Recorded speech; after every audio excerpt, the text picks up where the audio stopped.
Hey guys, welcome back to the letter. Let's continue on with Rebecca's chapter here. Also, when I grow up, I'm gonna be exactly like him and marry someone really handsome. Like Tia did. That way, I can be awesome too. Oh my god, how has this been drilled into this poor child? There's some sort of misguided logic in there that I'd like to correct. But before I can say my piece, douchebag steps in, fresh out of the commotion from the classroom behind us, and plows into the conversation with every subtlety a wrecking ball has. No shite given, despite no one asking for his opinion. Munchkin, sweetie, trust me. You don't have to marry someone for that to happen. I don't? Just do your thing, darling. I'm quite sure you can do great things on your own without lugging around an extra baggage with you. Tia married you. Kylie drops the statement without any sort of preface, and the moment it lands, the douche finds himself grappling with the conversation. Yeah, well, that's true, Munchkin, technically. But it's not the same thing. A small frown creases the girl's eyebrows as she tries to comprehend her Tio's rather vague explanation. It's not surprising either when Luke tenses under the child's questioning gaze. It's familiar. I've seen the same look a great deal of times before. On Ashton, whenever he's trying to say something he can't quite phrase. Another second passes before the douche moves, kneeling in front of Kylie and placing both his hands on either sides of her shoulder. Kind is the last word I'll ever use to describe the man, but in this minute, there's a smile on his face I can't place, tender, by all means, for someone as obnoxious as him. It's a curious thing to see, if not a bit odd. Listen here, sweetie. Tia was already a great person before she met me. She is? Oh, he has a heart. But I don't see her doing anything. She's always at home. Not always, Munchkin. Did you know she's really good at numbers? You're good with them too. You helped me with my homework once. Well, Tia's much better than me. She used to do maths with big numbers. Oh, like millions? No, gazillions. And she's really good at it. So much so that her dad let her manage anything that had to do with it. That was even before she met me, too. Does that mean she's better than you? Oh, leagues, Munchkin. Way better than I'll ever be. Oh, Luke, you bastard. Why do you do this to me? Playing with my heart like this? For some reason, I don't think he's still talking about his wife's mathematical prowess as his voice trails off. In fact, if I've not been paying closer attention, I wouldn't have noticed the change in him. The slight shift in his smile, from one that's tender to something wistful, like remembering a memory he's always been fond of, but has often kept to himself. And at the fleeting glance of it, a tiny, insignificant part of the world somehow also shifts. Opinions changing, impressions moving. You know what? Why don't you ask Tia next time you have homework, Okay, next time I'll ask her to help out. See? No need to marry a good-for-nothing bloke. Can I also tell her to not stay at home anymore? If Tia's good at it, I'm sure she can help you out too. And Papa. He computes a lot of numbers too. Tia can help him. You go do that. I'm sure she'll love to hear it, Munchkin, even if it's been a while since. Another silence from him. Then, without missing a beat, he turns Kylie around and lightly pats her shoulder, in a gesture to end their conversation right here and there. Probably before he can say other things he's never intended to say, or a child is not meant to hear. But off you go first. I think I saw your friend run off to the other classroom. The one with the pigtails? Go say hi to her. You still have those jelly babies to give her, yes? All right, but wait for me, okay? I've got loads more to show you. They put up my drawing on the bulletin the other day. I'm gonna take you there later. I'll be back. She soon disappears behind the small crowd, none the wiser to the sudden change in mood around her. Luke straightens as soon as she's gone. The expression on his face grows less kind now that there's no one to reassure. Despite that, a chuckle still escapes me. His head quickly snaps at me, an accusing glare clear in his eyes, although it's less threatening now, considering what I've witnessed earlier. Funny how one person's impression of someone can easily change with that minute detail. Why are you laughing like that? Don't mind me. I just saw something surprising today. This is how a love story always starts, isn't it? Don't let it bother you. They get mad at them and then they see something and then they get all nice. You know, putting it like that won't make me any less inclined to ask. What is it, woman? If this is another one of your threats, I've already told you it isn't going to work on me. That good teacher act isn't going to fool anyone. What makes you think it has to do with you? I could have just remembered something funny.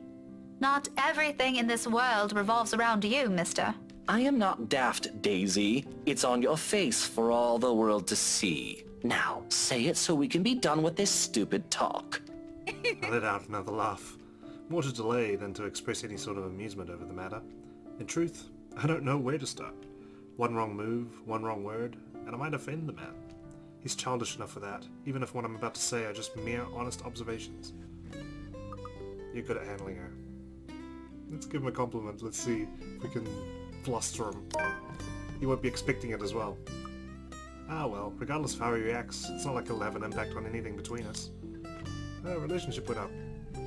I've no plans of getting too friendly with the man, though he might have some good points. Emphasis on might. The best treatment I can hope myself to give him is to stop thinking of him as a sleazy douche. Besides, after seeing that look on him, I figure someone like him could use a little compliment here and there. Probably doesn't get it much, considering how coarse his own language can get. Can't you act a wee bit polite for even a second of your life? It won't kill you. You'll easily get answers that way, you know? Instead of demanding things from people like a temperamental man-child. I'll be nice when I want to be, woman. Don't tell me what to do. And here I was just thinking how you're doing a brilliant job as Kylie's guardian. There we go. Was I mistaken? Was I mistaken? What? Sorry, I didn't catch that. Stop playing dumb. I hate to admit it, but you actually seem to be good with kids. Possibly even better than most of the teachers here. Kill him with kindness. What do you know? I've expected him to just take it all in, bloat his ego more, and even brag about it. Instead, what I get from him is a sound resembling a squawk. Or maybe that's him choking on his own pride? I can't tell above the hubbub surrounding us. But when I glance at him, only a mortified expression is on his face. No. No? You should be proud of yourself. At least there's this one good thing about you. Isn't that nice to hear? Pretty sure not a lot of compliments get thrown around about you, knowing how you are. There are a lot of good things about me, Daisy. My hair, for one. There's also my extraordinary good looks. Wax lyrical about those all you want. I'd be happy to hear it any day. And he's back to insufferable. Praise anything about me but that. What is so repulsive about it? Even Kylie likes you. Shouldn't that tell you anything about yourself? Kylie is one kid, not even my own. Trust me, you do not want to see me bring a spawn of my own into this world. It will be an abomination. Is that what you keep telling yourself? Maybe. Is it any of your business? How does he think that? No. But if I didn't know any better, I'd say this is because you yourself think you're a little piece of shite and somehow it'll pass on. It doesn't work like that, by the way. The last remark just came out. There might be a sliver of truth to it in it, but I shouldn't have phrased it like that. Even for my own standards, or the kind of person I'm talking to, it's still quite rude. An apology is already at my throat, but the minute I open my mouth, all of what I've prepared myself to say dissipates. Look at him. He's giving me the puppy dog eyes. Lost in the moment in front of me. He's turned his gaze outside, staring at some point past the buildings blocking the view of the sky, equally lost in his thoughts. He's a vexing man, under so many standards. However, in this moment, the morning light streaming from the window lends his features a certain air. Softer, less severe than what he often flaunts. I might as well be looking at a different man. There's a tender note in his voice when he finds it, the words muttered under his breath, not intended for anyone but himself. Nevertheless, it reaches my ears, unintentional as it may be. You're right. She deserves someone far better than me. All that talk about self-worth makes some sense now. It isn't some profound knowledge he pulled out of his arse. It has come about because he's already been there, likely still stuck in the middle of it. Preaching about your own personal experience is easier, after all. Less room for mistakes, more for a dose of self-loathing. What a complicated man. Just when you thought you've already figured him out, he does one thing and says the other. People are complicated, Rebecca. People like him are the most difficult to gauge, far harder to understand. Yet, it might be exactly for this reason why some are so easily charmed by him. I'd say he uses the attitude to keep people at arm's length, keep them away from him. It's the mystery that catches them, of wanting to find out what underneath that bravado. I won't count myself among those, yet. His winning personality isn't exactly my cup of tea. But sometimes, once you get a glimpse of what's beyond that machismo, empathizing with the man isn't such a steep hill to climb. If the comfortable silence we now share tells anything, that is. Perhaps this is as close to friendship as we can get. Several insults flung around, with a few shared silences in between, and that's not exactly a bad thing. He's not exactly a bad guy either, despite the awkward start we've had. Maybe it's for this reason that I can't resist throwing in a little comment to lift his mood before leaving him. You know, Luke, you're not such a bad person. Is that supposed to make me feel better?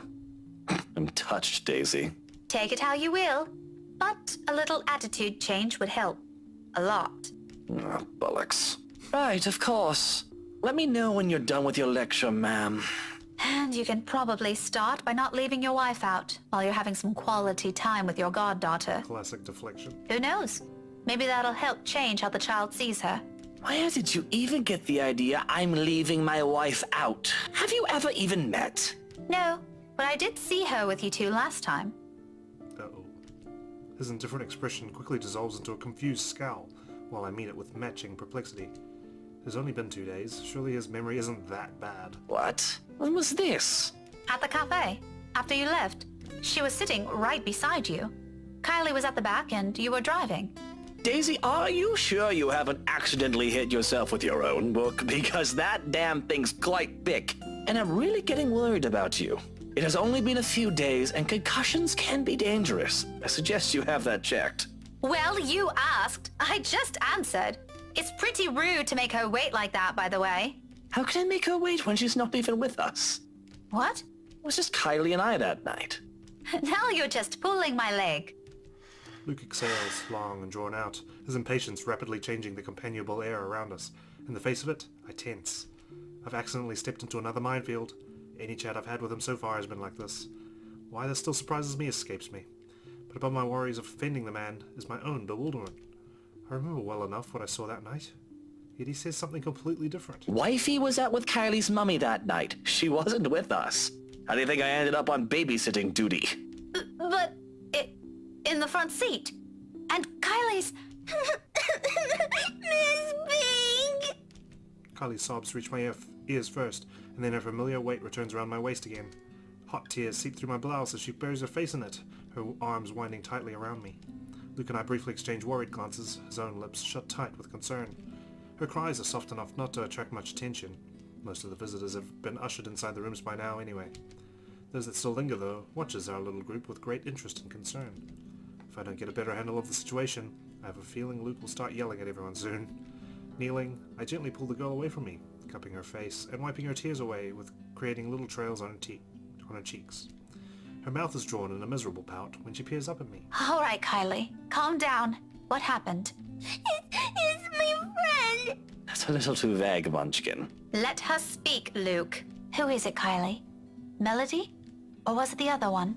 Yeah. Did the two of you fight? She nods, then immediately clams up after, letting her sobs communicate the story instead, or as much as her shaking shoulders can tell me. Right behind me, Luke gives a nervous huff while he shifts on his feet. He must not be used to handling children crying. What a wuss. Sweetie, I won't be able to help you if you don't tell me what happened. Seconds pass before she responds again. The tears are already gone when she finally musters the strength to talk, her cries subsiding to mere sniffles.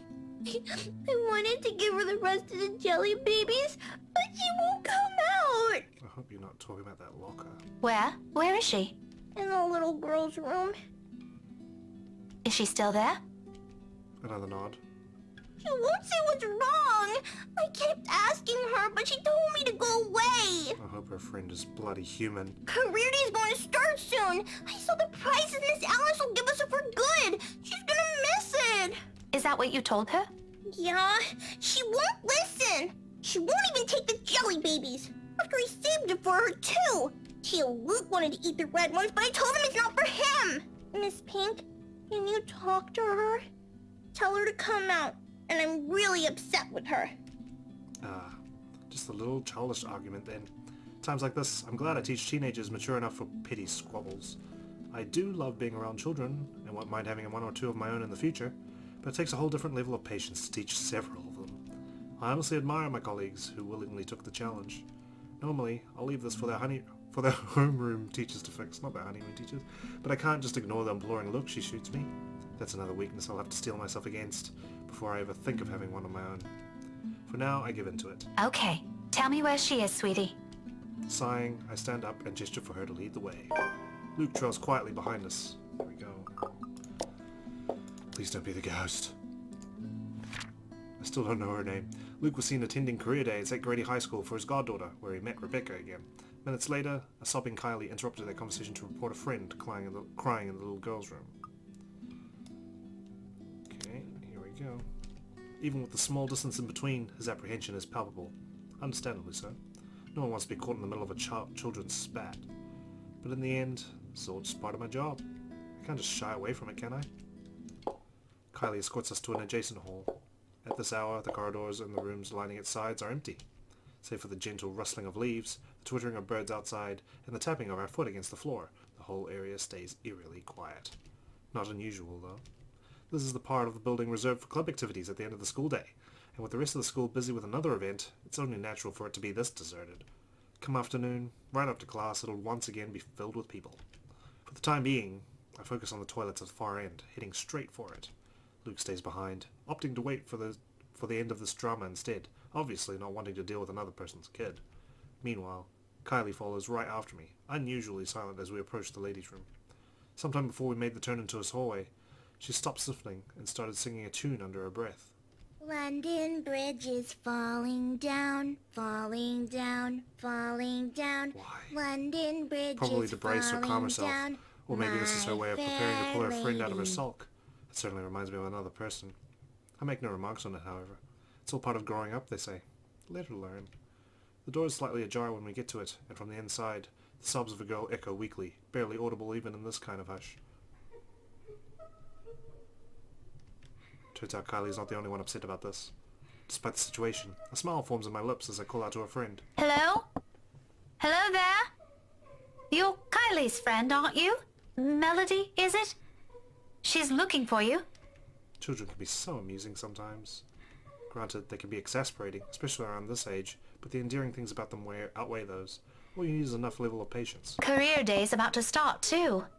You'll have to come out, or you're going to be really late for it. Miss Alice won't be happy if one of her kids isn't there.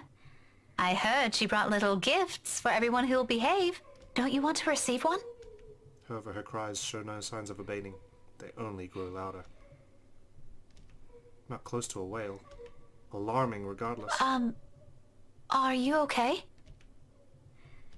From where I'm standing, it sounds almost as if she's in some kind of pain, and it's not impossible.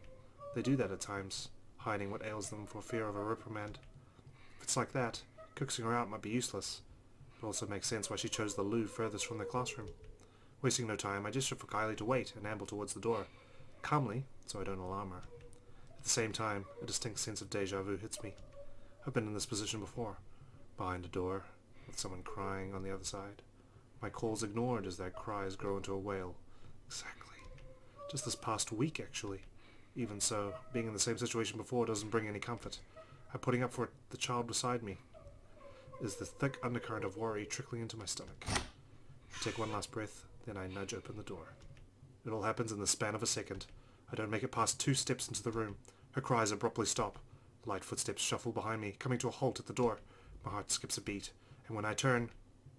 Kylie? What? Miss Pink? Miss Pink? Why didn't you help her? What? My whole body becomes motionless at the sight of her, words catching in my throat, and my heart pounding rapidly against my chest. This is Kylie. I'm sure of it. Yet nothing in the manner she speaks, or the way she tilts her head in question carries the youthful, innocent vibe she always brings with her. As if I'm merely looking at a dead, hollow imitation of the child. Can't you hear her? She's asking for your help.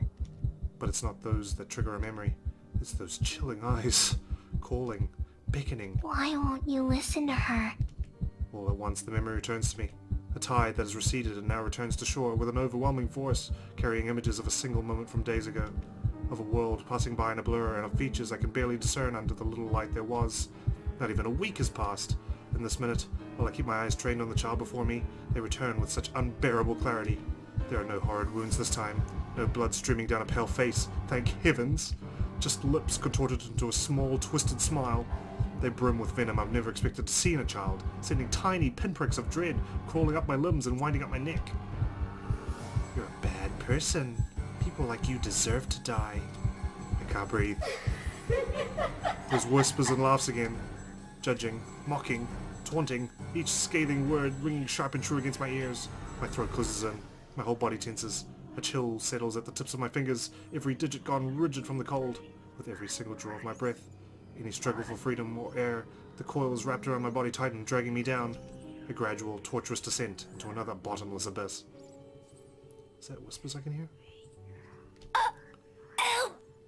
On and on and on until I lose touch with myself and the world. Help me. Until darkness claims me and, unexpectedly, a note. In the distance, harsh and piercing, cutting through the thick stupor and shattering the haze without warning. Are you ladies done with your business here? I don't have all morning to wait for you two. My eyes snap open and the world shifts into place with a ragged gasp. When I glance up, a different set of eyes greet me. Are you okay, Miss Pink? What the hell, Kylie? This is twice you've done this. No anger, no vile hatred in them, just plain, sincere concern. Bit by bit, I become aware of my surroundings and myself as warmth steadily slips back to me. I've reached out for the nearby counter to steady myself at some point, and my knuckles have gone white from how rigid my grip on it is. It's over now. Yet the tension hasn't left my body. My heart still hammers hard against my chest in an erratic rhythm, and my breathing still comes in short, shallow bursts. Before me, Kylie fumbles with her hands, utterly unsure of what to do to an adult in what's probably a laughable state. Did you get sick? I'll call Tia, okay? Stay here and don't move. I ain't frickin' staying here with you, young lady. No. No need. Just leave me alone. Tia will know how to fix you. Oh, wait, okay? I wish I could speak reassurances to her, but I can't shake it off. The dread is there, twisting at my insides in anticipation. Of what? I'm no longer sure. Pushing myself off the counter, I break into a run, brushing off the anxious look Kylie gives me when I gently push her away on my way out, with a furrow in Luke's brows when I stumble into him outside. Whatever they both saw on my face, I care not to know. Bloody hell, I don't even understand what's happening anymore. What's wrong? Is she possessed or something? Like, she's done this to Zach, so it's not like a perspective thing. The tremors continue long after the last of my classes have ended. Although none of my students have commented on it, I've caught a few sharing anxious glances every time a pen slips from my hand or my shoulders tense whenever called. How unusual it must be for them to see the normally composed Miss Gales become a bundle of nerves. Even the most boisterous ones have given me less grief today. You'd think being on my 4th cup of tea would provide any sort of comfort. Or is this the 5th? Gad, what does counting even matter now? The fact that I can't easily shake it off this time should tell me something. The last time this happened, I passed it off as some lapse in my part, after having been sick the week before. And it is a natural conclusion. Those are just stories. A centuries-old lore passed by the locals to keep children in line. What place doesn't have those? One of my Da's books even went as far as to describe them as a strong part of Isabella's culture. Tree giants, women who feed on unborn children straight from a mother's womb. Well, there's even that one story about a demon baby. All folklore that had never had a smidgen of truth in it. Most probably told to scare off the natives there back in the old days. Much like every other one in every other place. The world is more universal than people care to think. But looking at it from where I'm standing now, after staring right into the eyes of that woman, after all of the things I've been hearing and feeling, perhaps there really is more to that bloody letter than some awful Halloween prank. Perhaps Isabella's right all along. Terrible thing, if true. It's about time. It's bloody, what, Thursday? Though that thought doesn't linger long, thankfully. Soon the ringing of my mobile takes my attention away from it. An unfamiliar name flashes before me once the screen lights up, and my brows knit together. Marianne McCullough. Staring hard at the screen, I try to remember when I've entered this person on my contact list. It takes a moment, but when it clicks, my eyes zero in on the book lying wide open on my table. It's cool that we got a picture of her as well. Loaned out from the library almost a week ago. I met the woman there by sheer coincidence. A fellow history buff, apparently. We were after the same book, but in the end, she's given it to me, under the condition that I call her once I'm done. To be honest, I've completely forgot about it until now, and, well, I haven't really taken a peek at it until today. Normally I'd be done with the whole volume of this size a few days after taking it out, after about 1 or 2, depending on how busy I am. But finding a chance to sit down and read through it has been more difficult lately than I anticipated. One moment, I'm busy simply grading worksheets, attending a movie premiere the next, then someone's suddenly inviting me out for one reason or another. Days later, a friend stops showing on her flat, right after worrying reports pop up in the local news. There simply isn't enough time to breathe and get a grip on things. I have been flipping through the pages of said book moments ago, though never really reading anything and merely hoping for a distraction. To no avail. My phone gives out another ring, and this time I don't hesitate to answer. Marianne? Hello! Here I was starting to wonder if it was a bad time to call. Is it? No, not at all. I dismissed my last class a few minutes ago. I'm pretty much free for the rest of the afternoon, unless something comes up. Is this about last time? The book? really. I was hoping to ask you about some other thing. Oh? Sure. What about? You grew up in this city, didn't you? It's a peculiar question to ask someone you've just met, but I answer her nevertheless. I'm more curious where she's heading with this by starting with that. Born and raised. Third-generation migrant. Why do you ask? So, you must be familiar with the local lore. The, stories? Quite. If I'm going to teach about history, I'd like to think I am, yeah? But a family friend would be a better person to ask. If you want, I can contact him for you. No, let's just keep this thing between us, okay? It's nothing too big. Alright. I really don't know how else to put this without sounding a bit crazy. But things have been really, odd. That's all you have to say. Things have been odd. Holy shit. Do you remember the mansion I mentioned back when we met? My current project? In hindsight, I should have expected it'll lead to this. She must not have lived here long if she's just asking about this now. It didn't take a week with Isabella when she arrived. But that's Isabella. Superstitious down to the last hair. Though it would be too far off to think Marianne has only started thinking about this recently. She's working on the damn house itself. I must admit, even I'm curious now, despite living here for so many years and having so many chances to look it up before. The Ermengarde Mansion, yes? Yes, that one. And, the thing is, oh dear, this is a bad idea. You know what? Just forget I ever called you about this. Must have been the sunny weather.